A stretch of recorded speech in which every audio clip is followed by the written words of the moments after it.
out. Jaya Radha Madhava Kunda Bihari.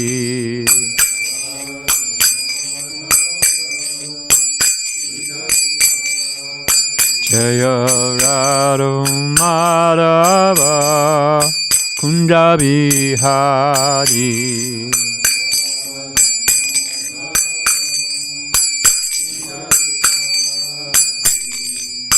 Gopijana Balaba Girivanadadi.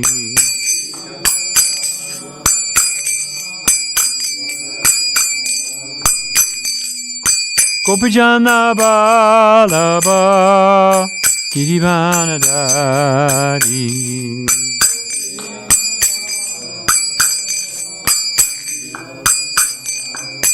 Jasodanandana Bhajajana Ranjana.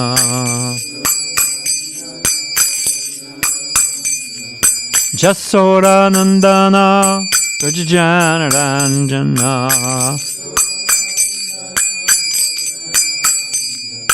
Jamunitiravanatari. Jamunitiravanatari. Jaya Radha Madhava Kunda Bihari.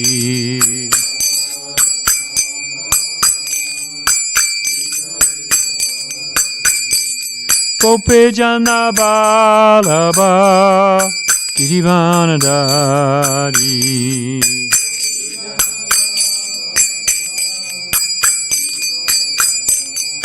Jasodanandana Vrajajana Ranjana. Jamunitiravanatari. Jaya Radha Madhava Kunda Bihari.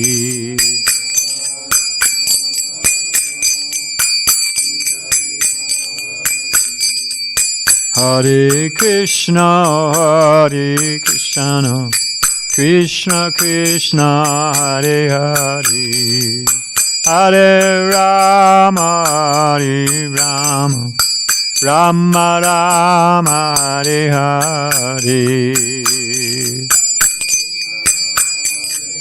Bo Krishna Krishna, Hare Hare.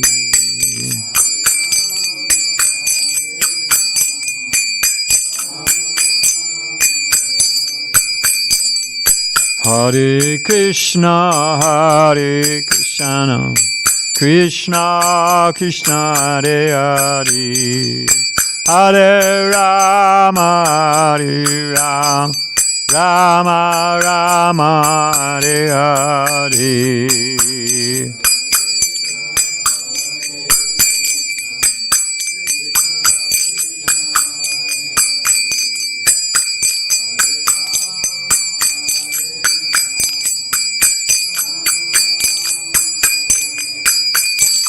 Hare Krishna, Hare Krishna, Krishna Krishna, Hare Hare, Hare Rama, Hare Rama, Rama Rama, Hare Hare, Hare Krishna, Bo Krishna Krishna, Hare Hare, Hare Rama.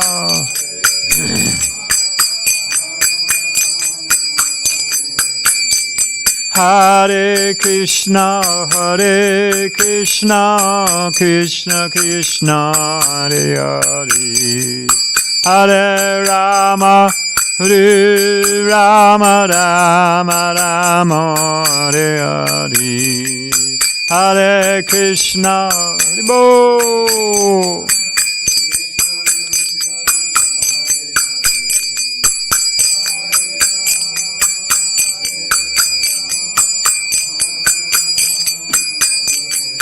Jaya Radha Madhava Kunda Bihari.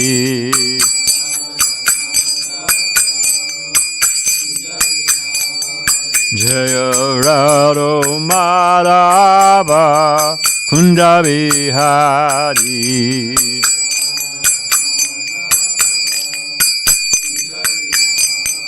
Jaya Radha Madhava Kunda Bihari.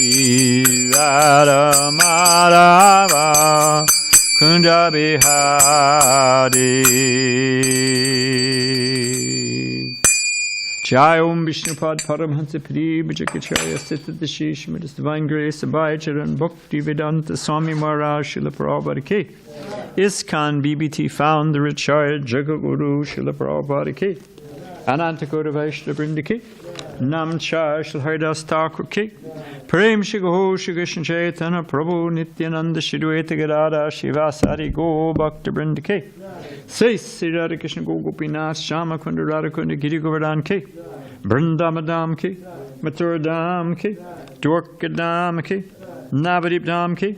Jagannapuridam Ki. Chamunamai Ki. Gangamai Ki. Tosi Maharani Ki. Bhakti Devi Ki. Sambheda Bhakta Vinda Ki. Srila Prabhupada Ki. Sri Radha Giridhari Ki. Shri Krishna Sankirtana Jaga Ki. Gopremanande. All glories to the assembled devotees. All glories to the assembled devotees. All glories to the assembled devotees. All glories to the divine Lotus Sita, Sri Sri Guru and Gauranga. Om Namo Bhagavate Vasudevaya. Om Namo Bhagavate Vasudevaya. Om Namo Bhagavate Vasudevaya.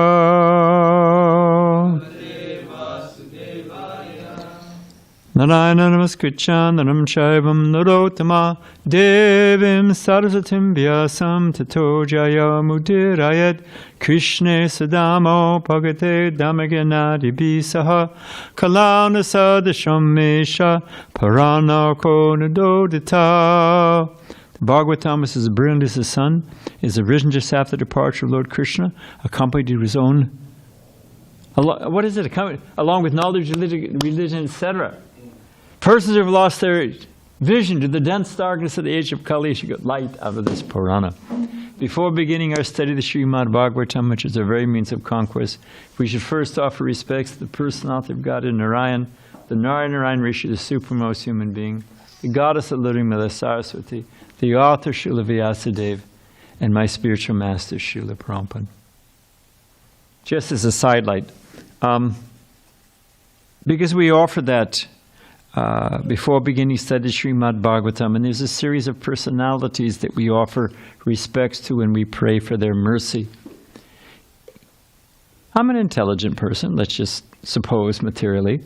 I'm an intelligent person.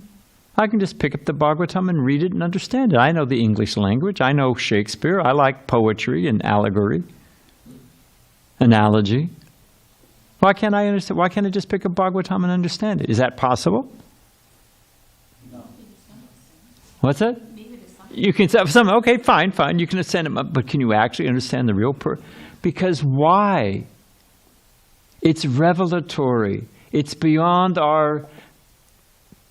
the idea that everything can fit within my tiny brain and be understood by me, that I can hammer everything into tiny little pieces, just break it apart, smash the atom, and I can figure out how it's all operating. That assumes a certain amount of, well, it's a profound arrogance. Suppose the ant thinks, hey, the horse with blinders, you know a horse they put blinders on? Suppose I've got blinders on here. And I say, okay, I can see Jean, and I can see up to Yamuna Jivana.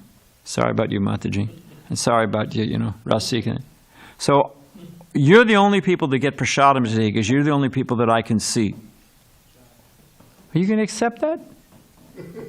Well, hey, You know, no, we had a guy. We had this bogus sannyasi. He'd been a member of ISKCON and this and that. He took sannyas outside. Krishna Swami, not the Indian Krishna Balaram, the American Krishna Balaram. It's a whole story. And he came here to the temple. He said so many. He was into, Ritvikism, and somebody was a pure devotee, and everyone else was chopped cabbage, and he came one time with 3 young girls in bathing suits, and yet he's in saffron. Devotees just tolerate it. I'm over in my office working away. I don't know what's going on. They just went on for a couple of days. He took all the Mahaprasadam from the Raj Bhoga one time for some program. Oh, my phone rang off the hook. Hey, there's this bogus Swami here. Badri, get over here and clear it up. So as soon as he hit the nerve of prasadam, everybody responded. I mean, that got a reaction. Everything else, whatever. Yeah, I'm not going to worry about it.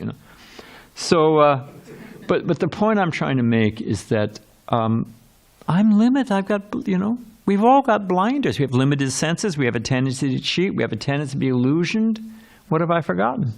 And we have a tendency to make mistakes. And we think, and how, the classic, which I heard Prabhupada say several times, the man kept saying, well, as far as I know. As far as I know. Prabhupada said, that's my point. How far do you know? So the idea that we can approach sublime transcendental science that's far beyond our realm of experience, our realm of comprehension. I blow a dog whistle, you can't hear it. I mean, even our hearing, that I hold a prism, there's so many lights, colors that you didn't see previously. So the idea that we're going to squeeze everything in this tiny little contraption, this little coconut shell of a brain, fits in a coconut shell, and we're going to understand all the secrets of the universe, and if we can't understand it, it's not true. Like, you ever seen a kid when sometimes they're trying to hide? And if there's a tree with a branch, they'll hide behind the branch. Their whole body is standing out there, but they think, well, no, I can't see you, you can't see me. I mean, it's as silly as that everything is controlled by. So, therefore, in order to actually enter into the Bhagavatam, that was my point, and we'll get to the verse. In order to enter into the Bhagavatam, we need to take shelter of, we need to hear from. There was a guy in the park was telling me, oh, well, in the Sri Lankan version of the Ramayana, Ravana was actually very pious, and this whole thing is a misunderstanding. I said, hang on, mate. Whatever. We explain Guru Shastra Sadhu. Like if you graph a quadratic equation, you get 2 points, and the third point has to fall on the line, and that confirms that your math is correct. So you got to have Guru Shastra and Sadhu. They have to line up. Just because somebody said something, and they've got a PhD, or that their grandmother told them. So it's a great science, and it requires descending revelatory knowledge. It requires a pure heart. It's not a cheap science. Even if I want to do an experiment, Sariputta was saying, of course, you've got to have purified water. You've got to have it hermetically sealed so no oxygen or air gets in there with some contaminant. You've actually got to, they set them on these, in addition to the hermetically sealed container, you've got these things so there's no shock. So if a truck goes by, it doesn't, whatever it may be, if there's some reverberation, somebody blows a trumpet in the music room 4 doors down, it doesn't blow off your calibration. So to get an accurate experiment, what to speak in refined science, talk to Rupa Manohar. We're off the track, but we'll get back on it. Rupa Manohar, Dr. Raj Chadha, worked up at, I think he was at either UCSD or that La Jolla Scripps Institute or something. And he was studying a particular type of laser, not just any type of laser, but a particular type of laser. And how that laser transmitted through crystal, and not any kind of crystal, a particular type of crystal. And he had this machine that was, I don't know, a big machine worth hundreds of thousands of dollars, if not more, that shot this ray through this crystal. He had a fantastic job, perfect for a devotee. He'd go in the morning and set up, do all the calibration, took him about an hour. Turn on the machine. And I swear to you, he had a little fridge. His wife is an excellent cook. He had all kinds of snack items in his refrige. He had a nice cot, because he'd get up early in the morning and chant japa. So he'd take a nap. He had a set of Bhagavatams there in his office, in his laboratory. And he'd be reading Bhagavatam. And he'd knock off about, 3:30. He'd shut the machine down. And it'd take him about an hour to record all the readings. Other than that, he chanted, he read, he took Bhagavatam, he took Prasadam. He was a happy camper, got a good salary for it. So, but even something like that was so finely calibrated to get the right result. And we think just because I can understand the English language, or I learned a little bit of Sanskrit, I can just pick up the Bhagavatam and understand everything. What's this going on? Okay, so the verse today is, do we know where that source is? Is it near us and we can tell them to be quiet? We just had all we can do. But where is it? Just like the person who invented putting you on hold, whoever invented these leaf blowers has a special place in hell, in my opinion. Because they're so, that was a smart idea. But let's shut that one too and just see if it gets real quiet. Or maybe that's all right. They've moved on. Chimuna Jivan, it's okay. Just leave it like that, a little fresher. And this way we'll have the perfect environment and be completely happy. What do you think? Okay, so, what'd you say? Oh, you want some heat? Then everybody falls asleep. Were you there? You were there in the Bali Mardan days. That the only room that was that was heated in the temple room in New York was the temple room, and they had full attendance for the morning program. Yeah, I remember that. So, place that was warm, only room that was warm, so everybody went to Mangalarti. We had Dhruva, who was our treasurer, Dhruva Maharaj Prabhu, and he was thinking about moving his walk-in. He was going to have his petty cash hours from 1:30 a.m. to 2:30 a.m. and move his office into the walk-in, where it was freezing cold. A.m. Nobody would show. Nobody would show, and if they did, they'd be freezing cold. They'd be in and out. It's a good treasure. Okay. Manashaiva Pure Deva Purva Rupam Vipasyati Anumimam Sate Purvam Manasa Bhagavan Ajaha Manasaiva Pure Devaha Purvarupam Vipasyati Anumimam Sate Purvam Manasa Bhagavan Ajaha Manasaiva Pure Devaha Purvarupam Vipasyati Anumimam Sate Purvam Manasa Bhagavan Ajaha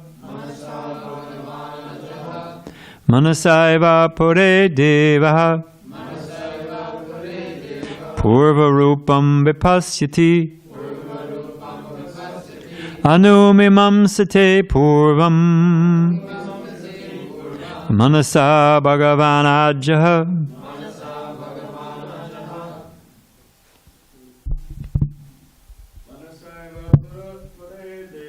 Manasaiva Pure Devaha Purvarupam Vipasyati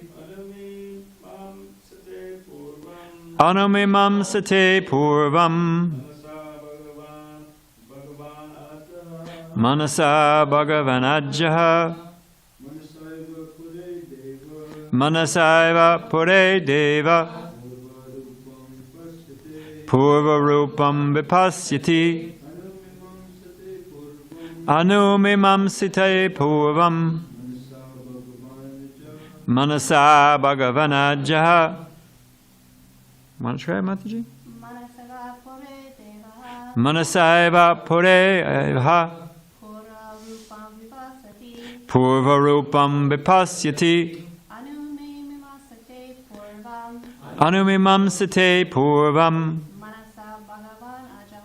Manasa bhagavan ajaha. Manasa, by the mind. Eva, indeed.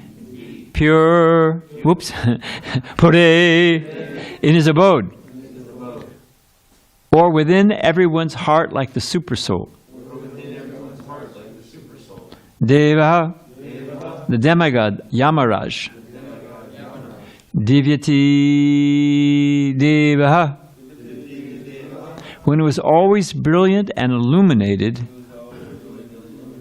is called Deva. Purvarupam, the past religious and or irreligious condition. Vipasyati, completely observes. Anumimam sate, he considers. Apurvam, the future condition. Manasa, within his mind. Bhagavan, one who's omnipotent. Aja, as good as Lord Brahma. Translation. The omnipotent Yamaraj is as good as Lord Brahma, for while situated in his own abode, or in everyone's heart like the Paramatma, he mentally observes the past activities of a living entity, and thus he understands how the living entity will act in future lives. Also, you say, the omnipotent Yamaraj is as good as Lord Brahma, for while situated in his own abode, or in everyone's heart, like the Paramatma, he mentally observes the past activities of the living entity, and thus understands how the living entity will act in future lives.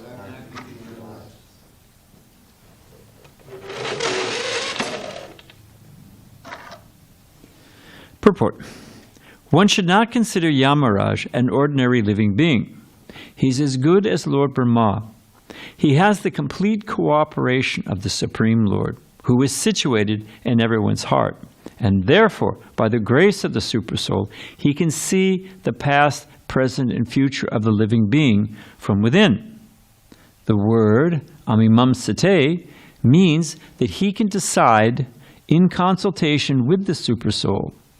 And means, anu means following. The actual decision concerning the next lives of the living entities are made by the Supersoul, and they are carried out by Yamaraj. Omagena timarandasya gyanagena salakeya jakshusha militangena tazarishi gurave namaha. Along that theme of simply by reading, it is not enough. One needs Guru, Shastra, and Sadhu. If you read different portions of the Vedas, Radhika Ramana Prabhu in Boise, the professor, was explaining to me that if you just read the Rig Veda, which glorifies Indra, it sounds like Indra is the Supreme Personality of Godhead. And if you read like here, if you just had this verse alone, minus the Supersoul, I mean the first word, the omnipotent Yamaraj, well, there it is. That's all you need to know. And just like Lord Brahma, so maybe there's many gods of equal power. You've got maybe Brahma's omnipotent, and Yamaraj is omnipotent, and Vishnu's, and they're all, So the Bhagavatam, which Jiva Goswami, one of the things he does in his Tat Sandarbha, which is considered one of the deepest, profoundest philosophical texts in the world. Now, I'm saying that, I'm, a small speck in that lineage, so maybe it's, pride of party or something. But the Sat Sandarbha is taught at the University of Chicago, it's taught at Harvard, it's taught at Benares Sanskrit School, which is the best in the world. It's taught all over the world simply for its philosophical structure and construction. And as we were saying at another point, that it starts with, I know that I exist. In other words, it doesn't start with sentimentality. It doesn't start with, there's not a whole lot of axiomatic fact that you have to take on board a priori, that, okay, there's God, or okay, I believe in it. We all have a sense. I'm not so sure about you guys. You may all be dreaming and but I know that I have a sense of self. And it starts with that simple foundation. I think, therefore I am, and it builds from there. And we're not going to go through the whole progression.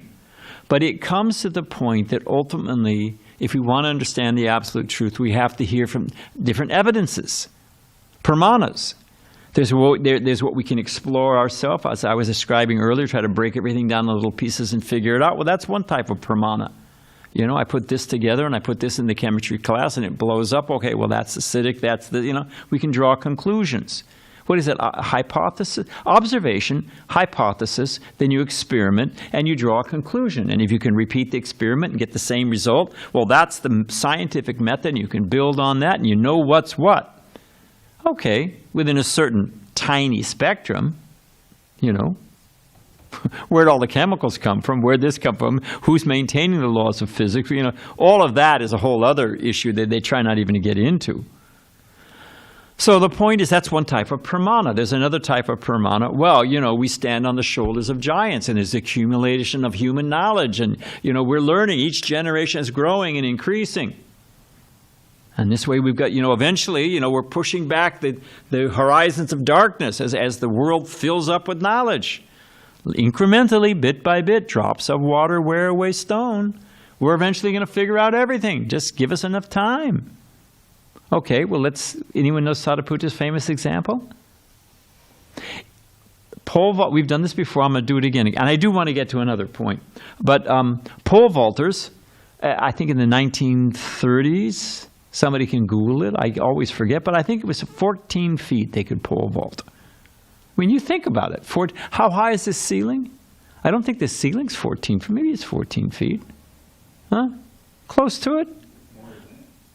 Okay, so you run along with a bamboo pole, stick it in a hole, and boing, you try to bounce over. That's a pretty far out accomplishment, I mean, you come back as a grasshopper your next life. It's not going to do much for you spiritually, but hey, okay, that's something.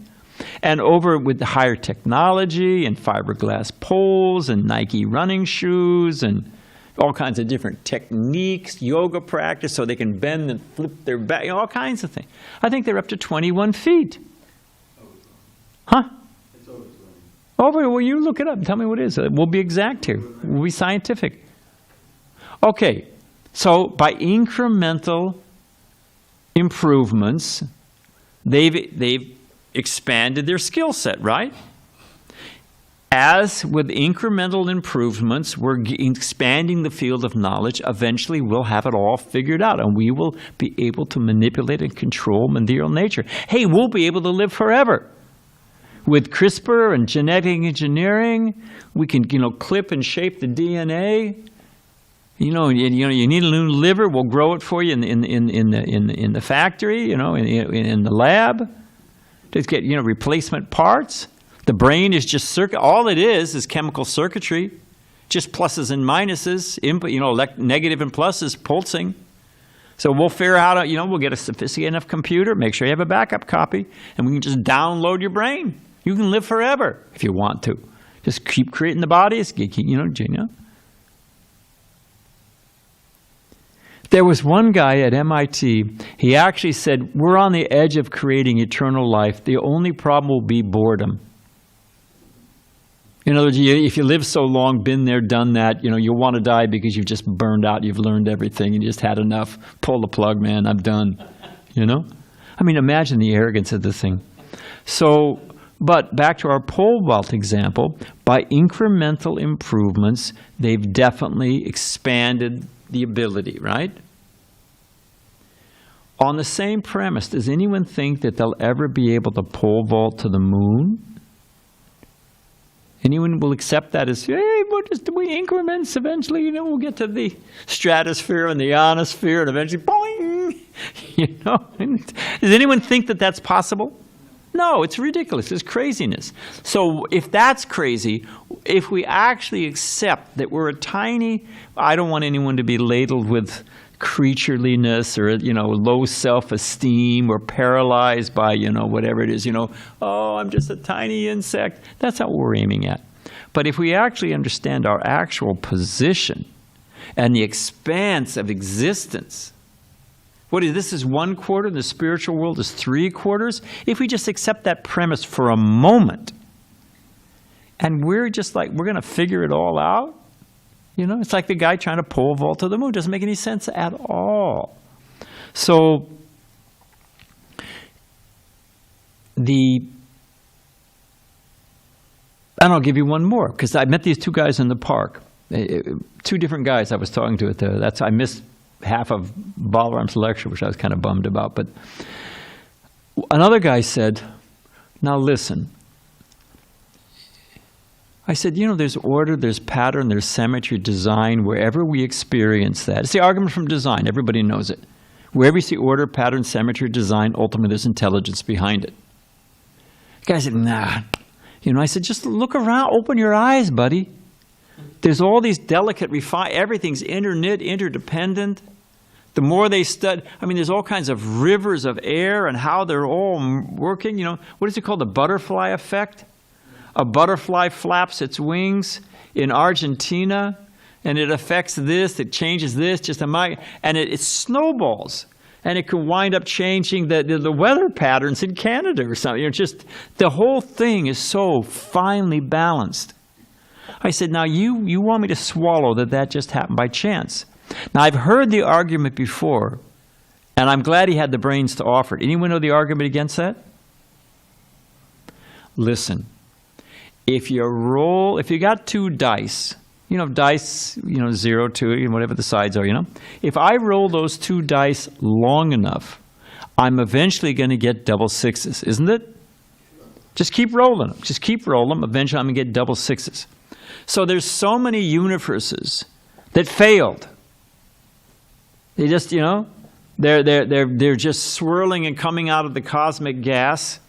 And this one bloop, that one bloop, that one bloop, this one bloop, that one's, get this dud. We got people with two heads and three, that didn't work, And because if you just roll the dice long enough, you'll get a universe that works. What do you say to that, oh theists? Forget design. Forget God. The fact that we are here is proof of the law of chance. You throw the dice enough time, you're going to get a universe that works. Just the law of averages. Anyone got an argument for me? I hope so. I would say there's too much information. Exactly. He said, okay, fine. Let's accept that principle. PhD in statistics from Cornell University, or maybe it was SUNY Binghamton, I'm not sure exactly, but top science college, university.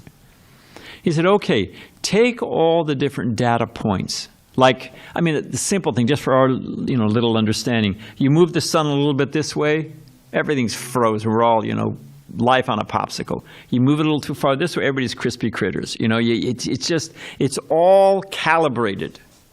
Now you could say, okay, well that's just because they had so many suns that burned up, or so many universes that burned up or froze.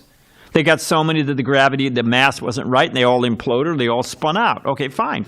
Just keep throwing the dice, and eventually got one that worked. But here's the thing. There's so many intricate systems. There's so many data points that have to be interdependently balanced. You follow?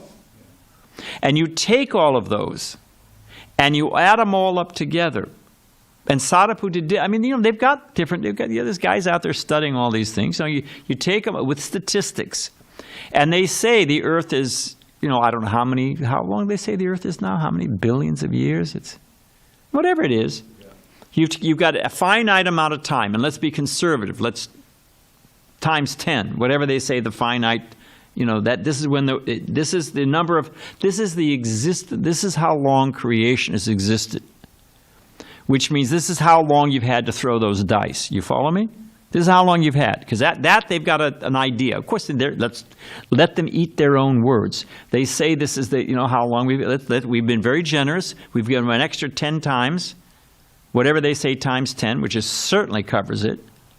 And then you take all those data points, and for all of those to line up, you've got to have a certain number of throws. You can estimate the number of throws. And if you estimate the number of throws and the time that takes, the existence of this existence, we haven't been here long enough to have enough throws. Like if I've got 15 minutes, suppose I got 5 minutes. I may not get, double sixes. If I've got an hour, I'll probably get double sixes. But, huh? Yeah. No, it adds up to 0. But so the simple point I'm trying to make is even if you walk into their world and accept the idea that it happened by chance, their equation doesn't square. They haven't had enough time to do it. It is too complex. It's like, here's another Sadhaput example. Hey, they still have Tinker Toys? Now everybody's into Legos.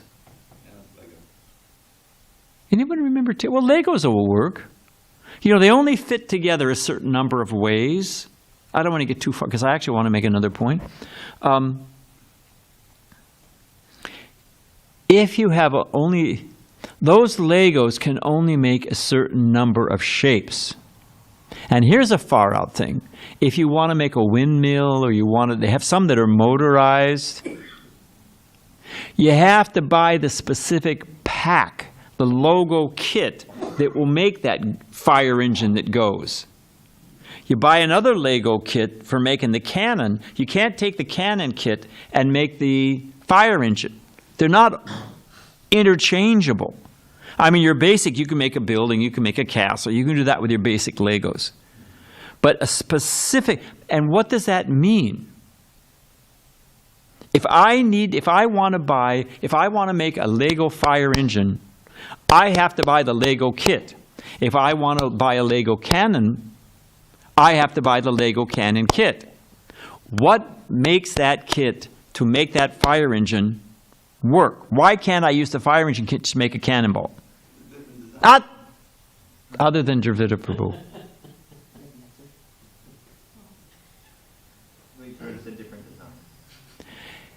And different design, what does that mean? Where did that design come from? The information for creating that system was designed by an intelligent Lego guy to make that. He had to put special parts in. He had to design it. That is designed to make a fire engine. And the other one has special parts, isn't it? It's got this part, that part, and therefore, otherwise you can't make that round corner. You can't do what you need to do unless the designer has built into that kit. So in a similar way, to build this universe, all the intricate interdependent systems, there's a designer. If you can't make a Lego windmill without a specially designed set, you're going to make this everything they study becomes more complicated. That's the far out thing. The premise is, if we look at the human cell is a saline bag, basically. That's what they thought. It's got some amino acids and some salt and some water, and and it's a very simple thing. When they discovered they went from dissecting, the body, then they found out, okay, there's cells, and whatever. They got down to, okay, there's cells. From molecules, they get to cells. Okay, now, it's pretty simple. Therefore, we can create it. Frankenstein theory. We'll put it all together, jolt it with electricity, and yes, master, we'll create life, right? So, but it's not. The more they study the human cell, the more it completely blows their mind. The famous statement by that geneticist, it is a single cell paramecia, which is one of the simplest living things that there is more complicated, has more systems than New York City. Think about the fire department, police department, the underground, what do they call it, subway, all the different water systems, sewer systems. I mean, it's just mind-blowing. And a single cell is more complicated than that. So it just, and then all of that fell together, so this, I just wanted to make that. So this point I'm trying to make, this is the ultimate issue, because we do want to wrap up. This purport, this verse is describing Brahma is omnipotent. It's describing Yamaraj as omnipotent. And if you think about Brahma, he created all of those amazing systems. Right? I mean, and our Brahma has 4 heads, and this is a smaller unit. Is this the smallest? Huh? It's the smallest. Yeah, he's the smallest. He's got 4 heads. Some Brahmas have hundreds, thousands, because they got a lot on their mind, Minds have a lot on their minds. So that appears to be omnipotency. And Yamaraj, to understand the activities, the previous activities, and the current activities, and the future desires of every living entity from within their heart, man, I can't even understand what my wife's thinking, if I was married or, whatever it is. So it appears that, but what in this verse, without Dravida saying, in this verse and purport, how is Yamaraj able to be omnipotent? By the supersoul, by the aid of Krishna alone. So the key here is, how did Prabhupada come to America? How many things were stacked up against that? He was an old man in poor health. By his own admission, of course, I don't accept it, but Prabhupada said it. He didn't speak the English language very well. Absolutely no money, no friends, no support system. When he had $20 from the set, because you couldn't convert the rupees. Yeah, literally, the only money he had was from the Bhagavatam, from the set of Bhagavatams he saw. And he had a sack of coins. No, he got the sack of coins later on, or he had those when he came? He had a sack of coins so he could get the bus from New York City to Butler. Yeah, he had some coins. I don't know where he got the coins. Somewhere he had coins. And what was his message? I mean, I was around. Dravida, we were around in the 60s, late 60s. Dogs run free, so why can't we? Prabhupada says, well, because you're not a dog. Let's start there, But no illicit sex, no intoxication, shave up. I mean, how many things are wrong in this picture? They're all protesting the war in Vietnam. I mean, it ripped the country apart. Prabhupada speaking from Bhagavad Gita. Whole point was to make Arjuna fight for Krishna. What? I mean, everything was in the wrong direction. But he succeeded. It's just like inconceivable. Why? Krishna helped him. So we started off from the premise of the living entity feeling creatureliness, insignificant. I can't see beyond what's happening on the other side of this wall. I'm being kicked like a football. We don't have this whole illusion of freedom. Who's free in this world? Are you free to avoid COVID? What did that do? What is it? The best laid plans in mice and men do oft go astray. Probably quote Shakespeare sometimes. What's wrong with that verse? The best laid plans of mice and men do oft go astray. That's a hint right there. They don't. Yeah, exactly. They always go astray. Everything. There was a guy from Arkansas, Dr. Northcraft. He was a professor, English professor at the University of Michigan, and a very nice man. He loved the devotees. What was that? But he was from Arkansas, and he had these far-out Arkansas sayings. And there was a devotee saying, if I'd only done this, if I'd only done that. We look back at our life, and he was old enough, you look back, well, I took that turn. If I only take this turn, it all would have worked out. I should have married this girl. I should have done that. Or if I'd only stayed in college, if I'd only done this. Dr. Northcraft's Arkansas saying, You know, son, there's more than one way to be wrong. In other words, okay, that path also would have had its far out twists and turns. The bottom would have fallen out of that. Because that's the nature of the place. So on one hand, it is a dangerous, futile, petty. What is the happiness in this world? You get your Sariputta was saying that they're trying because they can't explain emotion. They cannot explain emotion. How are pluses and minuses, negatives and pluses, zeros and ones, firing in the brain, how does that become emotion? The very thing that defines a human being is emotion. We feel for this, we have values, we have experiences. We smell in the mall, we go past the cinema bun place and we remember, oh, my grandmother used to cook, off we go, and it's all false chemicals that they blow out with a fan. Do you know that? It's completely bogus. They're not baking it. It's not happening in there. They're just, pumping it out, But that smell can produce so many memories. People are traumatized. They hear, what is it, PTSD?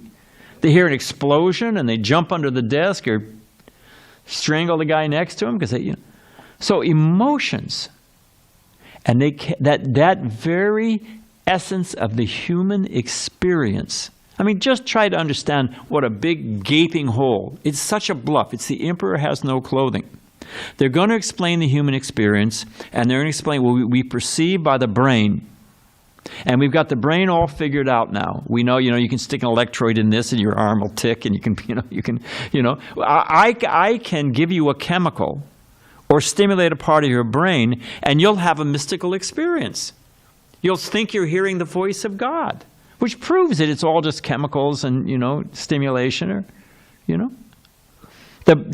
I'm working through the computer, if my car breaks, but I don't want to spend too much time on that. But the point I'm trying to make is that they say they've defined it all, and they understand the brain, but the very essence of human existence, emotion, they do not have a clue how that happens, how it's processed, how it's experienced.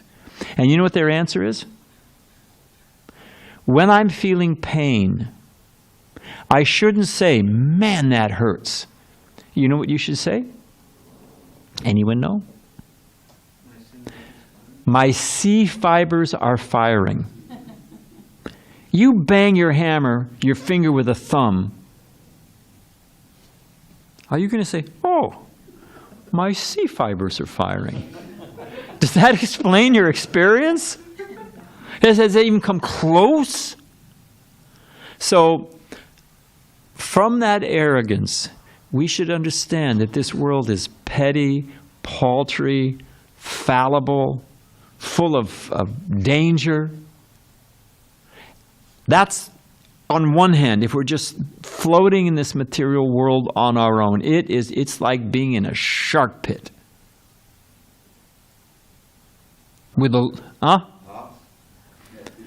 And then we have on the other side Brahma, Yamaraj, almost omnipotent.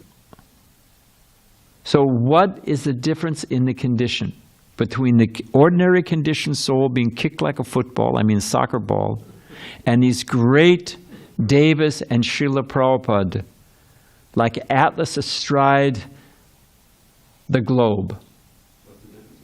I'm not asking you because I know what you're going to say. You're going to get the right answer. Anyone else? What is the difference? Let's compare and contrast. Do we want to be kicked like a football, suffering at every moment, completely bewildered, wishful thinking? The mind is designed, we're either hankering or lamenting. That's it, buddy. That's human experience. You want to stay there? It's always darkest before the dawn. Got to accept the bitter with the sweet. Every cloud has a silver lining. Do you understand how insidious that is? That's the opiate of the people. Just drug them up. That's the best you're going to get. And every now and then you get a little zap.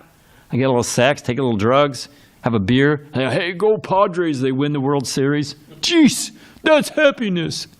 What? What's the difference between the conditioned soul with that little getting kicked like a football all the time and every now and then he gets a little relief, and the great Devas, Srila Prabhupada? What's the difference? Same experience. Prabhupada says, we're typing, they're typing.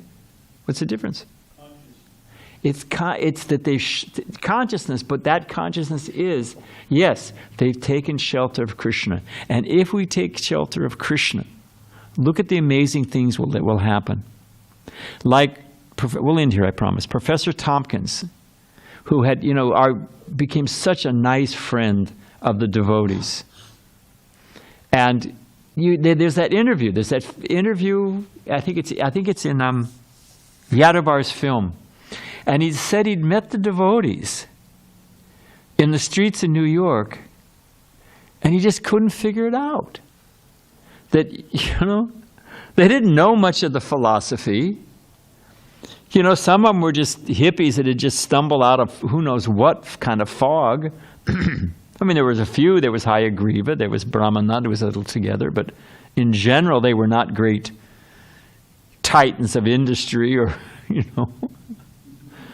And the whole thing was, he said it was a mystery. And they'd printed a magazine, Back to Godhead magazine, He talked to the devotees, some of them couldn't even put a sentence together. How did this happen? And you know what his answer was?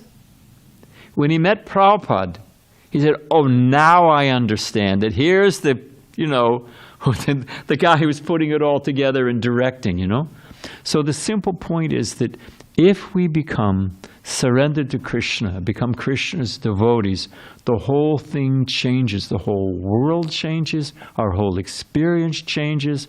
Our skill set changes. Everything changes from being a pitiful fool to a completely transcendental. Not only are we delivered, but we can deliver others. It's a mystical thing. Okay, we can end there. All glories to the power of Bhakti. I think we should end. Sorry about that, Vijay. See you later. Thomas Hopkins, yeah. My neighbors were rough last night. Hare Krishna. Thanks, Prabhu.